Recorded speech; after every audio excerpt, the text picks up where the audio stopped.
Hello, Mayssa. Hi, Nico. I am sitting in the garden with Mayssa Fattouh, an artist who I was really lucky to get to know in Barcelona, who's very interested in sound and has made this work that you can see glimpses of behind me, which has a very beautiful title, which connects to the origin of this piece. So I'd love you to tell me what it's called and speak about the origin of this piece. This is the beginning of Memory, which the title comes from a Laurie Anderson song. And I listened to that piece while the genocide in Palestine was unfolding, and it clicked, and it just, the whole horrific event obviously broke something, but also released something that's been sitting for a couple of decades, in fact. Something really stuck with me is you said you had this anger about a situation, but the material that you've turned to is a very fragile material. And I'm just really interested in that idea of you turning to clay. My passion for ceramics and clay became obvious 3 years ago. I just really wanted to play, in fact. And then suddenly it started becoming a focus and real passion. And what's really incredible about clay is you're part of it. I mean, we're part of it. It's nature. It's that you can morph and that transforms in your hands, but then fossilizes with fire. So you've got all these, like, water, fire, earth, all the elements are there, and you're forming it. But again, the element of play is really crucial in that, and I really, really enjoy that notion of play.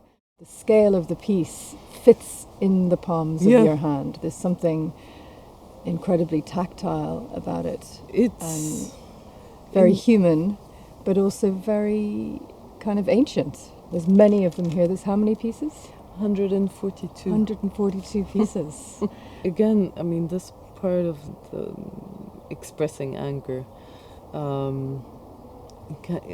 blowing out, like venting. And it suddenly, really, I was playing with a piece of clay in my hands and just shaping it aimlessly, turned into what then I saw was a stone, but was an empty stone, which then turned into an ocarina. The stone became an instrument. And the stone became an instrument because it was empty. Exactly, it's a vessel. You said that it was fragile, but in fact, because of the firing, they're very sturdy. Wow. And each has its own weight, and each has its own personality, and they're quite stubborn, in fact. And the stubbornness is a defiance that's really like an inherent part of this piece. I mean, for me, it's very poignant because holding this piece, it actually looks like a piece of dough. And thinking about the starvation currently and what this piece connects to, the idea of stones instead of bread, and what stones represent in terms of grief and in terms of loss, incredibly powerful. But I think it's interesting, depending on which piece you look at, it gives you a different perspective. Yeah. And that I love that about this piece, and I love the way you described some of the pieces yesterday. They were all sitting in a grid, and you said some of them are quite ugly, and I thought, huh? You know, I was taken aback by what you said. Can you talk to me a little bit about the process of making these forms that are not perfect, and then also talk about this analog process that you said so beautifully earlier? So what really interests me is to make beauty through meaning. I'm not really interested in the aesthetic beauty, like what's expected of beauty. When you take a stone in nature, you say it's beautiful, but you don't really know why it's beautiful. It just has so much meaning, so much invisible meaning. I mean, it's like magic, really. I think this is this is the intention of giving meaning to something that is, or giving beauty through meaning. I collaborate a lot with my wonderful partner, Tom Chant, who in the first iteration of this project, this installation, did also a sound piece and a performance in a gallery in Barcelona earlier this summer. As in playing the stones? Playing the stones, because again, as I mentioned, they're ocarinas and they make sounds. So they're musical. They're musical, and I think Tom, we will see Tom playing a few later. So it's very interactive. Yes, it is, and you're meant to, again, play with it, move it around. It's incredibly three-dimensional, so if you walk around the space, you'll see it from different angles, and you might see lines there, you might see grids here, you might see them very scattered. So it's really different ways of seeing the piece. I like the sort of, you touched on a kind of therapeutic aspect of the process, which is letting something out. Yeah. And allowing something to come out, because I think that's the danger of the society that we're in at the moment, is we're digesting and we're not processing, and we're certainly not allowing to release it, to let something out, to set it free. It's no longer a stone that is weighty in your pocket. It's suddenly a magical instrument in a garden. I mean, there's something so poetic, but so life-affirming.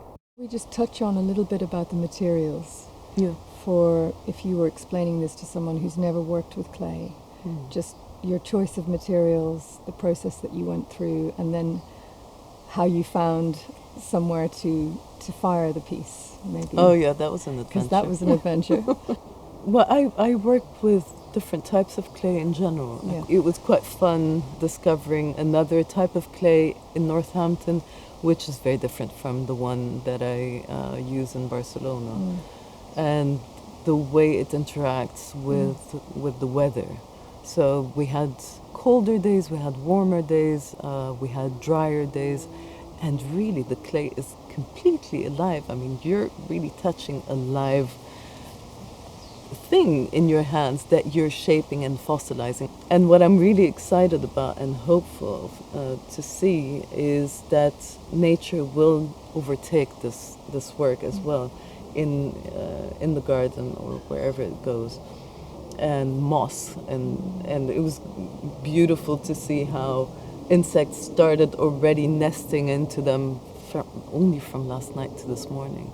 So we started, thanks to you, looking for kilns and weren't successful until the last minute. And you, through your friend Simon at the Farfar Gallery, he was able to connect us with this incredible site that also had a Japanese kiln, wood-fired kiln. Everyone is working with their hands. I mean, their bodies are dipped in clay. And there were mountains of different clays that they sourced from different places around them.